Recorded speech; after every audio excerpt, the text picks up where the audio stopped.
Welcome, folks, again to this edition of Meet America, and we are going to be speaking about how shopping centers across the nation are taking away our free speech and our First Amendment rights, and what this means to America, because the media, the corporate media, is no longer reporting on very important issues that affect our health, our air, our water, our soil. We have a cesspool now of toxic chemicals that are invading our air, our water, and our soil, and the corporations just want us to shop.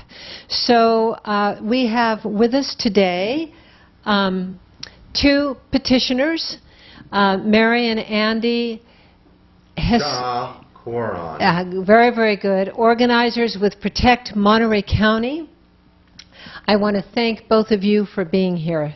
You're very welcome, Annie. All right. So why don't you tell us what your particular cause is, okay, and what is your experience with these shopping centers? Right.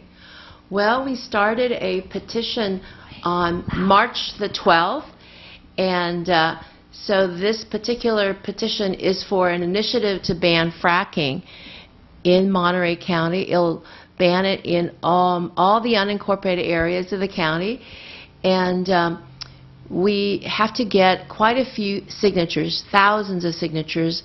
We're hoping for 14,000 at this point, and it has been a challenging task. We have 170 petition gatherers. It's been growing every day. All of them volunteering. And so one of the challenges has been getting the signatures, of course, because we have to be out in public places, and you know, all of us are volunteers. We're not paid, but it's been a little bit of a challenge in front of some stores. Specifically, Costco has been one that's been challenging, and also Target. We have had, you know, some really supportive businesses. Safeway in Prunedale actually has been quite supportive, as well as Star Market in Salinas. You know, and actually, I found that the Del Monte Shopping Center has been very reasonable. I talked to their executive administrator, or person who ran their office. He was very reasonable when I talked to him about the rights of people to collect signatures, and he acknowledged those rights, and we had a very pleasant conversation. No real problem over there, and I really appreciate that. Yeah. So, but we did have an incident. You know, personally, I've had difficulty at Target, in Marina, and also in front of Costco. What happened, there were three of us who were volunteers at Costco this past Saturday, and we were accosted by the manager. We were stopped by the manager, who called the police. We had two police officers come, and I was struck by the way the manager described us. It was almost like we were criminals. He said there's a tall Caucasian male with dark brown hair and a cap, and there's a short Caucasian woman, and there's an Asian woman. I was standing right next to him. He didn't even want to talk to me, but I felt like I was being described as a criminal. And we're all very law-abiding citizens. In fact, we are very concerned about our environment. And actually, we're members of executive committee, or executive members of Costco, and have been for many years. For decades, actually. I even showed my Costco card, but that didn't seem to help. But what we did is, the police officers were very friendly. These are the Sand City police officers. They did explain to us that they didn't know the law that well, and that it would be helpful if we would send something to the city attorney, because I explained that our attorneys, Shoot Mahali and Weinberger, had provided us with what our legal rights are, and specifically they had said that if it's a parking lot, even though it's private property, if that parking lot is shared by multiple stores, which is the case of the Sand City Costco, that we would have the right to be there. Now, the Costco in Salinas is a private parking lot that is not shared, so that is a place where we would not be. But we have been trying to follow the laws, and we really think that this infringement on our right of free speech and the right to petition is really hampering our signature gathering, because we... Oh, sorry, I want to clarify something about these private parking lots and whether we have the right or not. Essentially, they have the right to exclude us if it's purely one store's only private parking lot. They do have that right, but they have no obligation. They have no obligation to exclude us, and any reasonable business that has any civic-minded virtue at all would be, you would think, would want to enable their customers to voice their opinions, to petition grievance, to exercise their citizenship rights, and to allow other customers to hear about the important issues of the time. So they, just because they say Costco in Salinas does own that parking lot by themselves, there's no reason that they should think that that they should be obliged to deny people access to people petitioning grievance to trying to engage their community. And to me, their reflexive desire to do that really speaks badly about the ethics of these businesses, about their commitment to the community, about the commitment to the well-being of all of us, and really to their respect for democracy. I totally agree. What is happening, and I've seen it, I have been a petitioner myself in the past, and what is happening is the corporations basically they've already taken over our Congress members. You know, they lobby them, they give them money. I've been reading a very interesting book called Crimes Against Nature by Robert Kennedy Jr., who is now the CEO of the nonprofit Waterkeepers. And I had no idea, but since the onset of George Bush as president, what he did is he basically gutted the EPA and all the protective measures that we had, the FDA, and put in, instead of really wonderful scientists that you know, really cared and did studies and research, replaced them with CEOs. And a good example of that is Mike Taylor, who was the former lawyer and vice president of Monsanto, is now the head of the FDA. So this is the revolving door we're all faced with. And the only chance left to us, because the media, the corporate media, has also been taken over, is that we are able to go to these places and petition the public, and that's where they want to take that away too, because they want their way. They don't care about clean air or clean water, obviously, and well, they're just not, you know, when they talk about corporations being people, these people that they've created are certainly not good citizens. No. And basically, we've returned to a time where, you know, in the early part of California's history, this state was run by a big corporation, Southern Pacific Railroad. The initiative process was established in 1910 in Santa Cruz, California, at the convention by Governor Hiram Johnson, and its intent was to take back the power, the people's rights, from corporations that were abusing the people. They were choosing our elected representatives, they were making our laws, and at that 1910 convention in California, right here in Monterey Bay, they launched 3 reforms: the initiative, the referendum, and the recall, and all those were to basically regain the power of the people over an abusive system. And it's clear now in this state, now, for instance, we're working on a fracking issue. It's clear that the oil industry, with its, in many times, it's one of the biggest contributors in the election cycles, and essentially they've bought our politicians, they're creating laws, and the only way that we can actually intervene and protect ourselves is to use the initiative process, which allows us to directly, as citizens, create law so that it cannot be watered down with polluted water, and so our rights get washed away.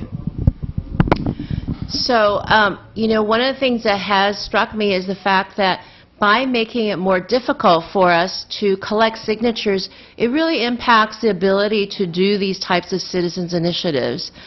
Even though we have 160 volunteers and growing, you know, when you can reduce the number of signatures you can get by half. You know, when we had to move away from Costco, it was a significantly diminished number of signatures that we collected that day. We were just on a roll. The Costco customers at Sand City were so receptive. Many of them thanked us for our public service. So it's ironic that the managers who came out, told us that we were basically trespassing. And can I say, I mean, Costco has a reputation as being actually one of the better employers, treating their workers well, not taking their executives an exorbitant wage. They've been viewed as an enlightened employer and an enlightened business, but this is so retrograde, so backward, and so antithetical to good citizenship, to good neighborliness,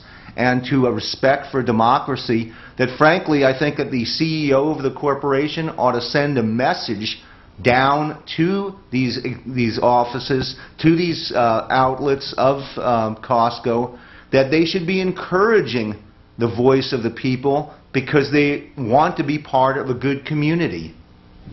Well, I'd like to say something here, which is, I think it's coming from the higher-ups, obviously, because where else would it come from? They have to take orders of behavior from the CEOs. And so the corporations, they want dirty coal, they want dirty air, because it's less expensive for the coal companies. When the coal companies don't have to put, what do they call, filters to process the coal, it's much less expensive for them to process coal.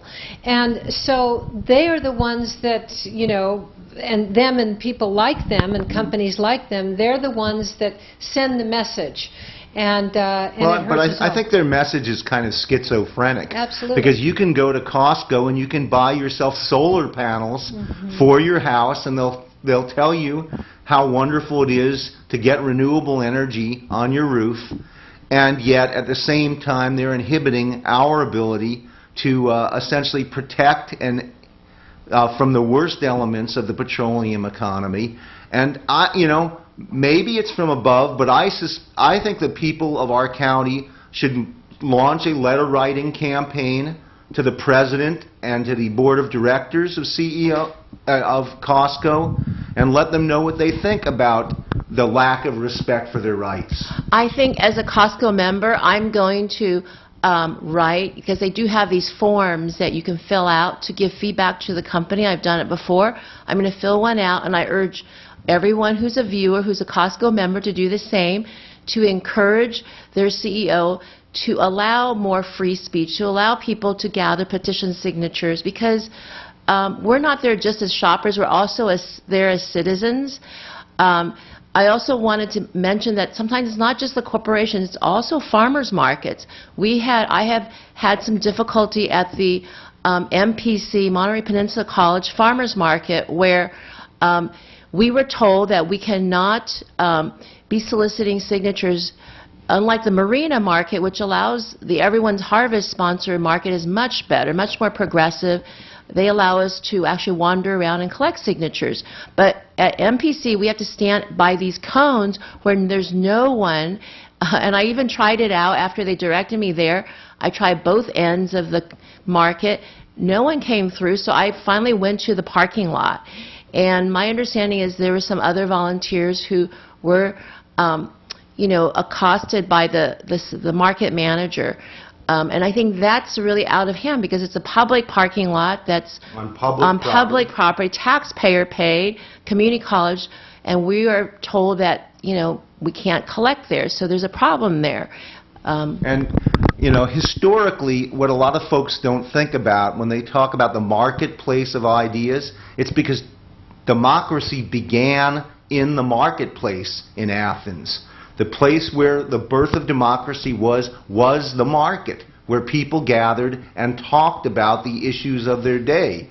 And so the idea that suddenly we have the places where people gather and we're being told, no, you can no longer exercise your First Amendment rights, the right to petition grievance, is the most outrageous and un-American attitude. And I really think that our elected officials ought to be raising issues about it. Maybe these companies should not be allowed to be licensed in our communities to be allowed to exist. If they're going to essentially act to undermine the rights of citizens, then they're not good neighbors in our community. Okay, and I'd like to say here that's exactly my point, is that when, I am a member of Costco and I am relinquishing my membership, and that hurts me because I love to go to Costco. But I think that's the only thing that counts with them is money, and as long as people are going there anyway, they're not going to change because that's all they care about. In my opinion, that's all they seem to care about. And I'd like to mention here that Trader Joe's yesterday, this was April 3rd, I want to thank the Monterey Police Department because there was a petitioner there petitioning in the parking lot to ban fracking, and Trader Joe's came out and called the police, and the police came and told Trader Joe's they were in the wrong, and that as long as this petitioner was not interfering with the so-called shopping experience, that's what Trader Joe's likes to call it. And, they reason, or they say that their customers don't want petitioners. Well, we have proof that millions of people have signed petitions that have ended up being laws in our California that have helped save parks and species and wilderness and sewage sludge and everything else. Send people to drug treatment instead of prisons, which was bankrupting our state. Yes. But to me, and I'm wondering if this is a ramification, a outcome of the fact that if you look at the website that represents the oil industry, which is called Monterey County for Energy Independence. I'm sure a lot of you have seen those very obnoxious commercials. Oh, makes me sick. Yes, that on there, and if you look at Ballotpedia, you can see that 3 months before our initiative was ever even drafted, they were listing the Chamber of Commerce, the Hospitality Association, and the Farm Bureau as being opposed to this initiative when they never solicited their members. They even went so far as to cite that the Monterey Bay Aquarium, as a member of the Hospitality Association, they implied that the Monterey Bay Aquarium was in favor of fracking because they were opposed to this initiative. Since then, it's been taken down. But what we saw, the same thing in San Benito County next door, is these organizations have complete disrespect for the members. They've never asked their members. They had no forums. They didn't ask for presentation from our initiative. And given all of that, that's just another symptom of the degradation of democracy and the degradation of community and representation right here in Monterey County. And I'd like to say here that Joe Panetta, who I was thinking of voting for, is a member of the Farm Bureau. And the Farm Bureau is pro-GMOs. They're pro everything that is business as usual, with no safeguards. They're pro-horse slaughter. They're pro-oil and gas. I mean, what about our earthquake situation? Right. I mean, I just want to say here that in Oklahoma now, it's gone from 1%, one earthquake per year in Oklahoma, and since they've been fracking now, it's 237%. That means 237 earthquakes in 1 year.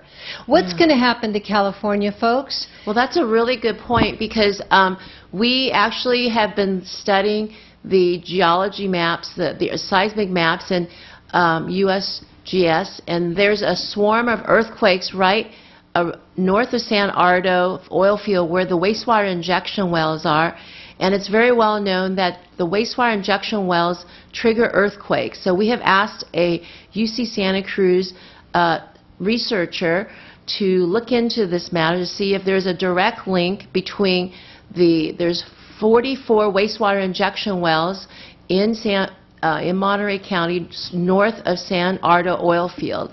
And we do think there is a link there. And it's very close to the San Andreas Fault. So, you know, we have a very bad combination here of a very seismically active area and an oil field that, if there is any damage from a severe earthquake, could leak into the groundwater. You know, this is right over the Salinas River aquifer, the particular oil field. Yes, the San Ardo oil field sits upstream from all of the cities in the Salinas Valley, and then it all ends up out in the Monterey Bay. John Steinbeck called it the upside-down river. There's a vast aquifer running through the San Ardo oil field, and to show how unaccountable these companies are and the agencies are, they're in violation of the Safe Drinking Water Act. You've got 35 wastewater injection wells pumping 100,000 barrels of contaminated water every day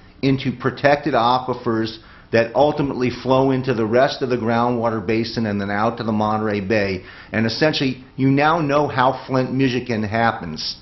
Basically, the lack of accountability and the over-influence of companies like Chevron, which is the major oil producer in San Ardo. Well, I'd like to say also that, and I've lost my train of thought. Wouldn't that be typical? So why don't you go ahead and continue until I... Yeah, I just wanted to mention that these wastewater injection wells that Andy just mentioned, the 35 out of 44 have been already cited just recently, just late 2015, by the Department of Oil, Gas, Geothermal Resources, as well as the California State Water Board, as being in violation of the U.S. Safe Drinking Water Act. And they're in the process of testing to see how extensive the contamination is. We think that the agencies will give an exemption, because they've already given exemption to a similar oil field that's south of us in San Luis Obispo County, the Royal Grande oil field. Those aquifers are even better, cleaner, and they've just received an exemption. There are going to be hearings later this year for the Monterey County aquifers, and we think there will be an exemption. So that's why we're doing this initiative. Let's translate what it means when we say an exemption. What it means is the law says that they cannot contaminate usable aquifers. They cannot put contaminants in aquifers that are suitable for people to drink or suitable for agriculture. But what they're saying is it's illegal unless we give them permission to do it. And so that's unfortunately what it looks like, given the over-influence of this industry, and that's exactly why in other states like New York, local authorities were exercised their right to say no to fracking, why San Benito County next door, when we live right on the border, the people basically said, we're not confident that our elected officials will protect our groundwater, to protect our future, and we overwhelmingly, 58% of our people said no, we're not going to allow it.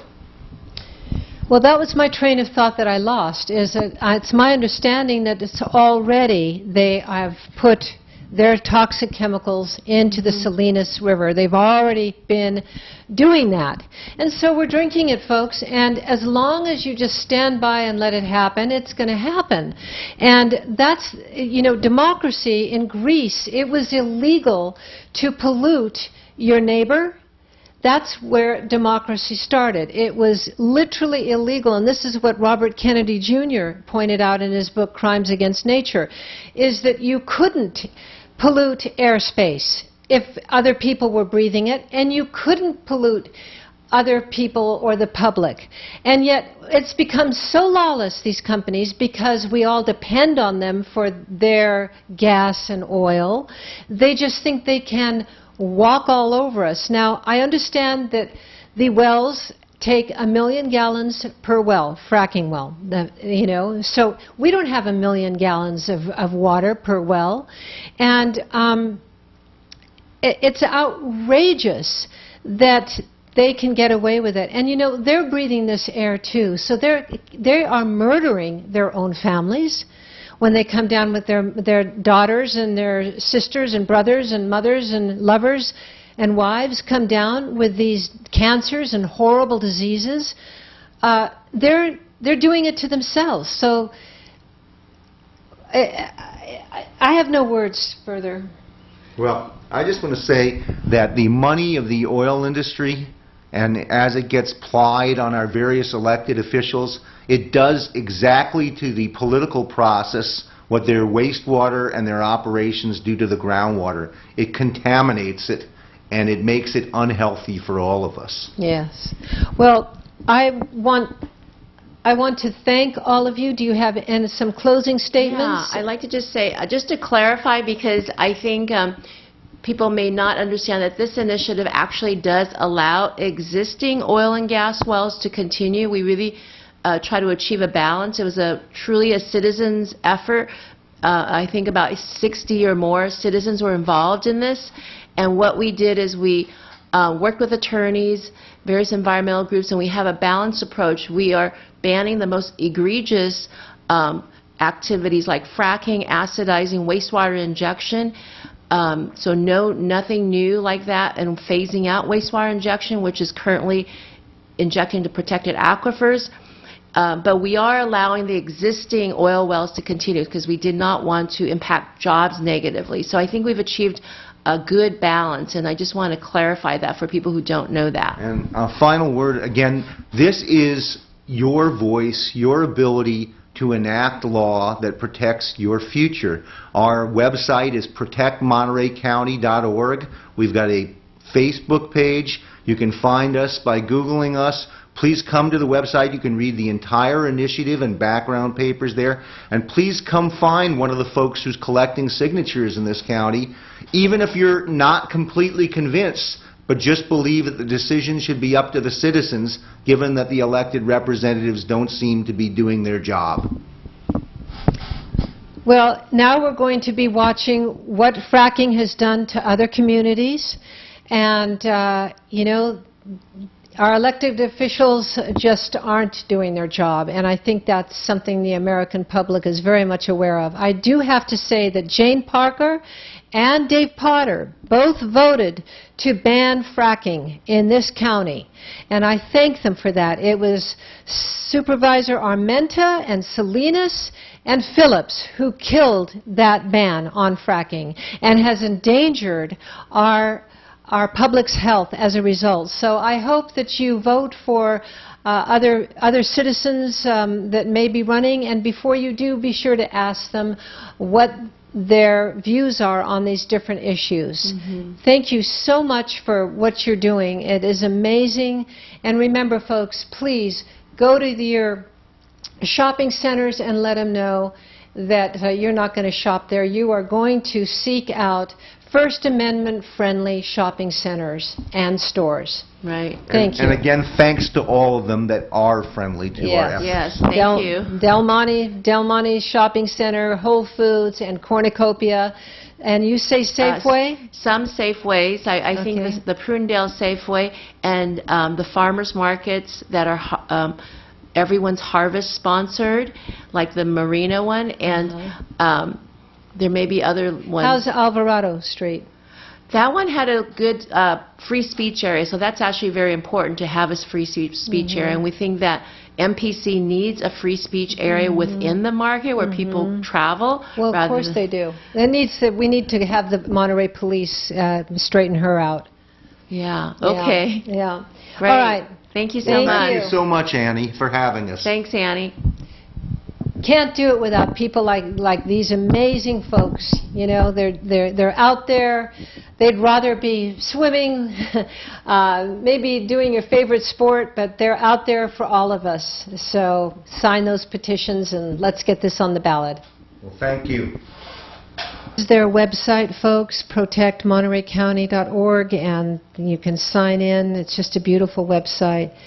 And in final closing of this particular segment, before we go on to see just how harmful fracking is to communities across the nation, this is the website you can go to. It's Alex Padilla, Padilla, California State Secretary of State, and you can just search for the complaint form and download the form and complete it offline and see what kind of response you get. It'll be interesting. It doesn't seem that we get much response. But we have to keep trying, folks. And maybe the magic will happen. Because we want to keep this nation great of ours. We don't want a corporate takeover. And it's up to you and I. So sponsor those, give your money to those First Amendment friendly shopping centers. Thanks so much for watching. They're among the world's most endangered species. Rhinos are being killed by poachers in Africa at an alarming rate. The black rhino in particular is facing the highest risk of extinction. But now a team of scientists here in the U.S. is exploring a new way to stop poachers in their tracks from the air. Our Chief Environmental Affairs correspondent, Ann Thompson, has our report. Weighing up to 8,000 pounds, the powerful rhinoceros can trace its lineage back 55 million years. But preserving the rhino's future may depend on 21st century technology. Drones, those unmanned aircraft. Can I pick this up? You can pick this up. Oh my gosh, it's so light. Are what Dr. Thomas Snitch and a team at the University of Maryland think will protect rhinos from deadly poachers in southern Africa. In the past 6 months where we've been operating in Africa, we've arrested a lot of poachers. There's not been one single gunshot. Africa is a vast continent. Poachers use its size and the cover of night to their advantage. But in this test program, drones like this, armed with infrared cameras, act as shepherds in the sky to spot poachers. How do you decide where to fly the drones? I don't decide, the computer decides. And that's the key. Their innovative technology crunches data about where the rhinos eat, drink, and mate to predict with precision where the poachers will strike. Every rhino that was taken in this area was killed within 160 meters of this road. The drones are launched from a mobile command center. They send back live video, which is used to deploy rangers to intercept the poachers. The stakes couldn't be higher. We're in the middle of a poaching crisis, and it is a crisis. The World Wildlife Fund says in 2007, 62 rhinos were killed in Africa. Last year, the number jumped to nearly 1,300, fueled by an insatiable demand in East Asia for rhino horns, rumored to cure everything from cancer to a hangover. One horn can go for as much as $250,000 on the black market. This is a global problem, and it needs global solutions. Now a group called Air Shepherd is partnering with Dr. Snitch to raise money so African game reserves and parks can use this technology to help one of nature's oldest and most fascinating creatures survive for millions of years to come. Ann Thompson, NBC News, College Park, Maryland.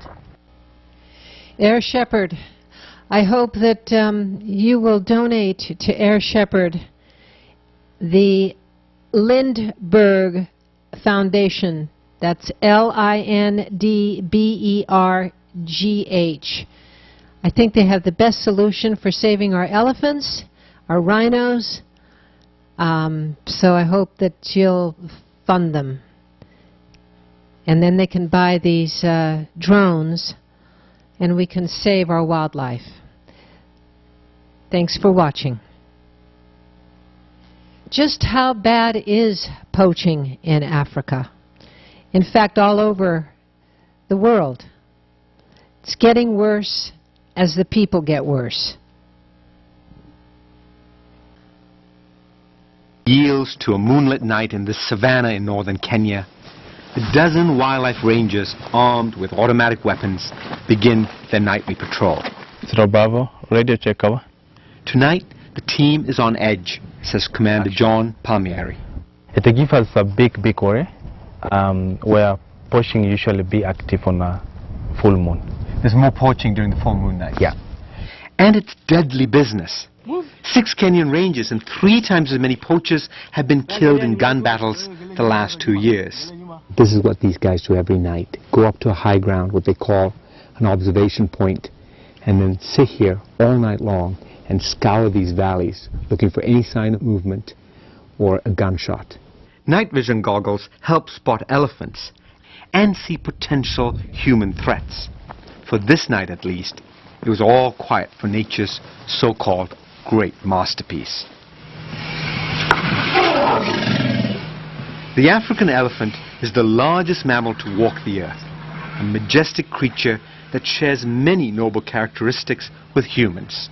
Strong family units and maternal bonds, intelligence, longevity, and yes, terrific memories. Also like us, they seem to grieve and appear to mourn their dead, a trait which tragically has been on display far too often of late. Some 25,000 elephants a year are now being lost to poachers in Africa. Ian, how bad is it here? Sanjan, it's the worst that it's been in the last 20 years. It's a steady deterioration and getting worse. Kenyan-born Ian Craig leads conservation efforts for the Northern Rangelands Trust, an innovative partnership of nearly 20 wildlife conservancies. In years past, says Craig, the typical poacher was a solitary local, simply trying to feed his family. Today, though, foreign criminal syndicates with sophisticated equipment kill viciously and in ever greater numbers. In an infamous 2012 episode, an estimated 300 elephants were gunned down in Cameroon, right inside a national park. So who's behind it? I think clearly China is driving this, or is it coming from the Far East? 90% of the ivory being picked up in Nairobi Airport or Kenya's port of entry and exit is with Chinese nationals. Despite laws banning the harvest and sale of ivory, it remains a powerful status symbol in China and the Far East, where it's used commonly to make artworks and religious icons. The economic boom has pushed ivory prices through the roof and rejuvenated the poaching economy in Africa. So what's the price on his head? Price on his head is about $2,000, $2,500 to the gunman. So it's several years' worth of wages on that elephant. On that elephant. And so people are prepared to risk their lives to kill them. You know, you hear about these ivory wars, but it doesn't seem real until you come across this. And this writhing, stinking mass of elephant has been shot by automatic weapons, no chance at all. Not just one, but 6. One here, one there, one a little bit further over there. And then it comes flooding right at you, and you can't escape the fact that people are willing to kill something this big just for a tooth. There are some encouraging signs. This past January, China crushed 6 tons of illegal ivory, and Hong Kong has pledged to destroy 28 tons over the next 2 years. And Kenya has enacted tougher anti-poaching laws. This smuggler faces 7 years in jail. But the poaching continues, and protecting elephants has become an arms race. Kenya spends tens of millions of dollars a year on its 3,000-member wildlife ranger force. Tracking dogs hunt poachers in the field and detect ivory being smuggled. Digital radio systems now connect rangers with observation posts throughout the country. And GPS collars can track family groups of elephants in real time. They've even built wildlife underpasses beneath highways, allowing elephants to travel safely through historic migration corridors. Just as important is getting locals invested in wildlife. In many areas, tribesmen don't just lead tours, they run the preserves. Tourism profits help communities understand that living elephants can be more valuable than dead ones. They're seeing these new lodges developing, they're seeing better security for themselves, they're seeing money being generated from tourism, going into education. And so where these benefits are clean and clear to communities, it's working. But changing attitudes takes time, and time is not on the elephant side. From a high of 1.3 million African elephants in the late 1970s, poaching reduced populations to critical levels in the 1980s. The numbers are plummeting again, and there are only about 500,000 elephants left. If poaching continues unchecked, African elephants could be functionally extinct in our lifetime. This is Mountain Bull, a 6-ton local legend who's been targeted by poachers for his massive tusks. Today, though, it's a Kenyan veterinarian armed with a tranquilizer dart who's on the hunt, stalking the bull, waiting for an open shot. It's an extraordinary attempt to save the life of just one animal. This magnificent bull elephant has already had lots of interactions with poachers. In one incident alone, he's been shot 8 times. The slugs are still within his body, but he has survived.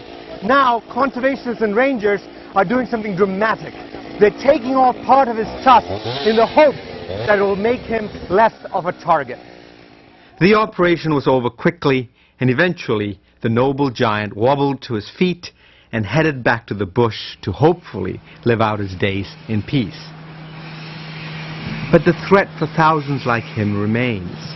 Craig worries that unless the lust for ivory is controlled, the elephant may not survive. The supply here is finite. This isn't gold. This isn't diamonds. This is even more precious because it's been grown by an animal. And we're killing that animal to supply that demand.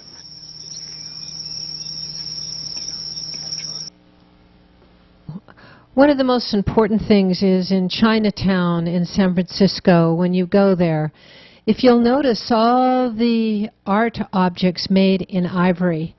I have gone there myself and asked these people why they have so much ivory, and they say they're old pieces. Well, this goes on year after year, and they're still old pieces. What is the city, what is the mayor of San Francisco doing about all those art pieces? I think they should be not allowed to sell ivory at all. I think it's one of the most, how do you say, infiltrated, illegal, in my opinion, ivory trade places, because there's just so much of it. So next time you're in Chinatown, check it out, folks. And remember, don't buy ivory. Save our elephants. And support the wonderful nonprofit that is buying drones to follow these herds wherever they go and to recognize the poachers before they can strike.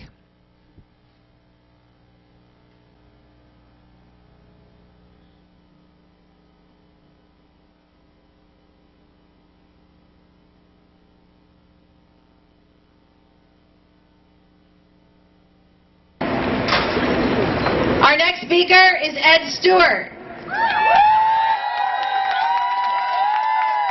And very popular.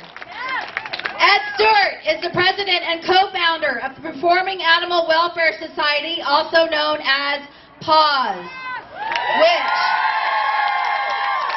which is an animal sanctuary for animals of the performing arts located in Galt, California.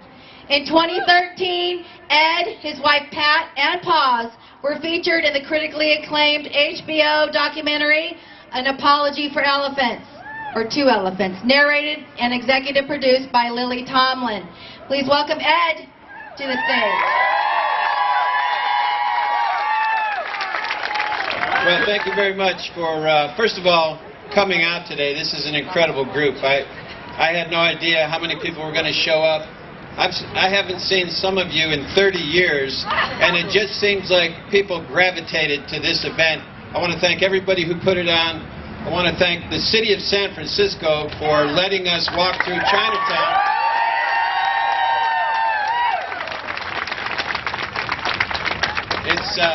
It's a tribute to all of us and to the people of Chinatown. I think today did start to turn the worm a little bit. I've been waiting for 30 years for something positive to happen for elephants. I think today, across the world, I don't even know how this whole thing came together. I'm pretty busy at our organization.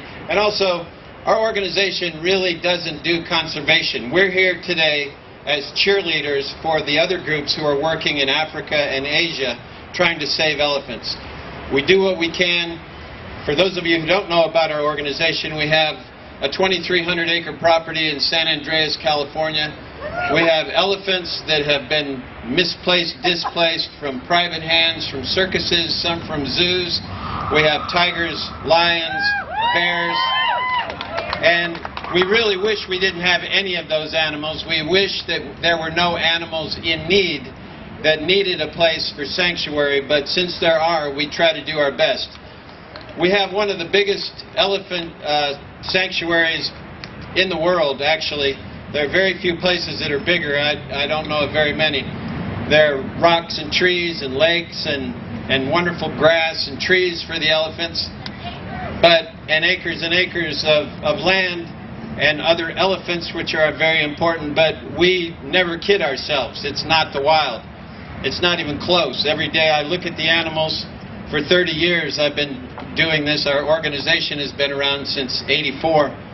And I look at the animals and wonder, why the hell are they behind a fence? You know, why are they behind a wall? And why do they have to be enclosed? Almost every elephant we have was born in the wild and then taken away from their families, either through culls or through kidnapping in Asia. And I empathize with our animals, and so do all our people and volunteers here. I mean, we're looking forward to the day where we don't have an elephant sanctuary. The elephants are in the wild and safe where they belong. And we can turn our property back over to the deer and the bears and the animals that live there. I think our association with this movement today is that I identify a lack of respect for elephants, and I think we're a big part of it here in this country. We still allow a circus with elephants to come to this city every year and by the way, all the circus owners, please raise your hands supporting the anti-ivory movement. They're probably out spending their money. You know, it's embarrassing that children in this city learn about elephants by going to a circus. The first thing they see is an elephant standing on its head, some trainer with a bull hook and a whip making it stand on its head, stand on its back legs, get down on the ground, carry circus goers around the ring for $10 a piece. It's embarrassing, and that's our mission.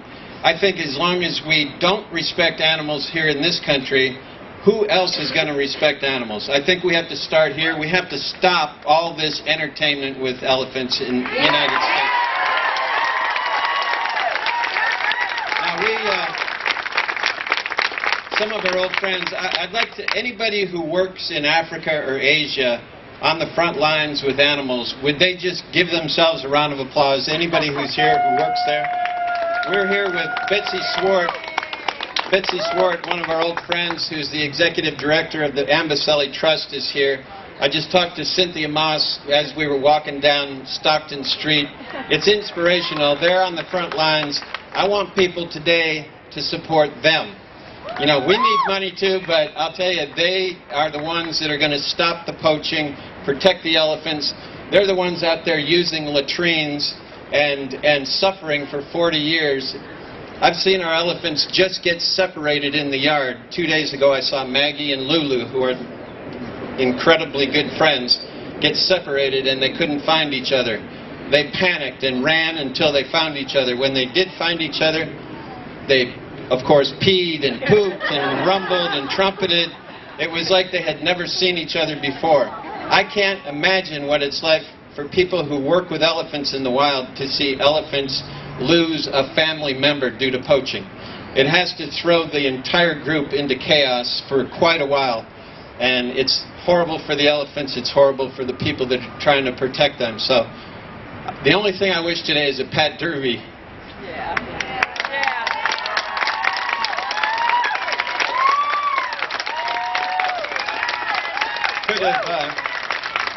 Could have been here today, but she probably would have been in a fist fight down in Chinatown. So thank you very much. Thanks for coming. And good luck to you.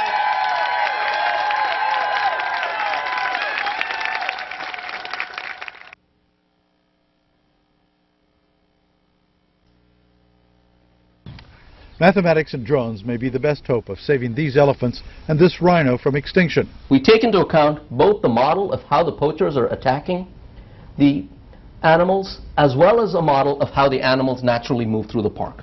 This new effort links predictive analytics with drones to spot illegal activity in African game preserves. The computer program builds on the same algorithms developed to forecast locations of IED weapons caches in Iraq and Afghanistan. The Lindbergh Foundation's Air Shepherd program approached the Institute for Advanced Computer Studies at the University of Maryland, where the original military code was written. And where this has been tested, it literally stops the poaching. For the first time, the poachers don't own the night. Some African game preserves are the size of Connecticut and impossible to patrol on foot. So the program predicts one day in advance where the animals will be and where poachers are likely to strike. And we found that within a week of starting our flights in these areas, the poaching had stopped. Previously, it had been anywhere between 17, 18, 19 rhinos killed in this area a month. For the past 6 months now, it's been 0. The fixed-wing drone flies a pre-programmed night flight route based on the hard data. The drone is equipped with infrared cameras that send a real-time visual data stream to a command team in the field. Pre-positioned park rangers can be alerted to any suspicious behavior and surround an area in minutes. And what you're constantly doing then is creating this very synergistic data set of where the people on the ground who are covering these areas and driving them every day, either as wardens or taking tourists around, are inputting this data, and so every day the model gets better and better and better. Based on the program's success, Air Shepherd plans to deploy additional local anti-poaching teams in the near future. Tom Ritchie, Associated Press. It is a new attempt to use drone aircraft to counter the extraordinary kind of poaching problems in Africa. The poachers operate at night. What our drones are able to do is, for the first time, see at night. And so they can see the thermal signature of these poachers and their cars and the animals. And we're able to get to the poachers and call the rangers before they have a chance to kill the animals. The aircraft are controlled from a mobile command center, and they then can either tell the aircraft where to go, or in some cases the aircraft has an autonomous flight plan, and it goes on its own, and the operator views the video from the camera and decides whether the aircraft should stay and loiter or continue on. Within the next 8 or 9 years, all of the wild elephants in Africa will have died from poachers. And the same is the case with rhinos. A single rhino horn is worth $500,000 in Vietnam. You know, the thought of having no elephants or no rhinos in the world is just kind of extraordinary to me. They would go extinct, and particularly because of poaching and because people wanted them for minor kind of things like trinkets and stuff, is just so hard to believe. If we can do something about this, we really need to do so, and that's why I'm so excited about the Air Shepherd campaign. When we fly airplanes, the poaching stops.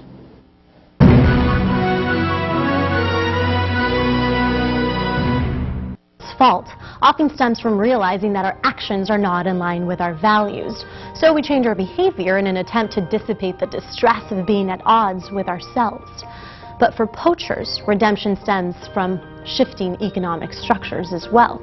In African savannas, more and more poachers are now joining conservation efforts to save the very elephants they once hunted. And they go as far as risking their own lives. Some spend nights in remote tiny tin huts guarding elephant water holes from their former peers. And if fending off other men with guns weren't risky enough, they also have to contend with the dangers of the environment. The remote locations make it difficult to obtain resources and water, and they sometimes even have to scavenge for food. As one poacher turned animal protector explains, we sometimes drive the lions off their kill, but that is an extremely hazardous way to get your meat. So what changed? How did these men transform from hunters to heroes? Two major things happened: a change in their attitudes towards the elephant and the opportunity to protect it. Though it may seem odd to those of us who do not encounter elephants on a regular basis in Zimbabwe and other African countries, some view elephants as a nuisance. They are the large animals that destroy crops and uproot trees. But with the introduction of sustainable ecotourism, the local communities now have an opportunity to see the elephant from afar and appreciate it at parks. People are learning the value of the elephant as a keystone species, ensuring the savanna ecosystems do not transform into forests, and thereby maintaining the diversity of zebras, wildebeest, and other grazing animals. What's more, the elephants themselves bring economic opportunity for poachers. By hiring locals, parks give poachers a way out, an alternative means to economic survival. Some poachers express that before the parks, they felt like they had no other choice. Which brings up an interesting point. The transformation from poacher to elephant savior isn't just a personal choice, it is a financial one. To see a video on how American ranchers may be endangering our national parks, click here now. In April of 2014, the BLM finally did something about it and impounded Bundy's cattle. In response, a citizen militia of Bundy supporters formed, armed with rifles and automatic weapons, to engage the government. We release videos 7 days a week, so please subscribe to Seeker to see them all. I read something written by Rory Young about criminal groups that were poisoning elephant watering holes. They were killing entire herds with cyanide, including the little calves. Reading that innocent creatures were being slaughtered just brought out the protective mother instinct in me. I could never stand by and watch abuse of children or helpless animals. If I see abuse, I will step in and stop it. Now, I'm a married mom with 2 boys, and I live in the Midwestern United States. What can I do to stop elephant poaching in Africa? I asked Rory what he needed, and he said they were badly in need of everything, and even a small amount of funding could make a big difference. So I created a nonprofit organization called Chingetta Wildlife, and I asked friends of Rory from around the world to join me, and our board members are from 10 different countries, and together we're raising funds to protect the elephants. And it just shows that anyone from anywhere can step up to criminals and say, no, this is not going to happen. The fact is that these animals are not dying of natural causes. We aren't saving them from nature. They would not be on the verge of extinction if it wasn't for us. Lions aren't wiping elephants out. They'll be killed for greed. This is a human offense, a human crime against these creatures, and humans must make amends. We can't wait for local governments to take action, and by the time they do, the elephant will be gone in the wild. This war against poachers can be won, but to win it needs both a will to succeed and funding. We are losing elephants every single day, but with your financial support, we can put a stop to the senseless loss.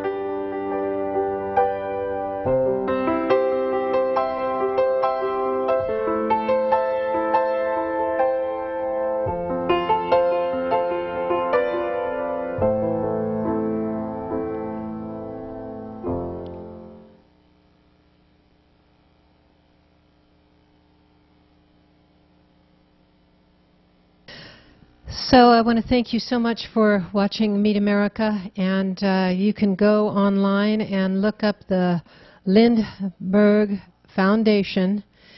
There it is on the screen. Amazing group, and donate $1, $10 a month, so they can buy drones to protect what remains of our wild elephant and all of African wildlife. Thank you.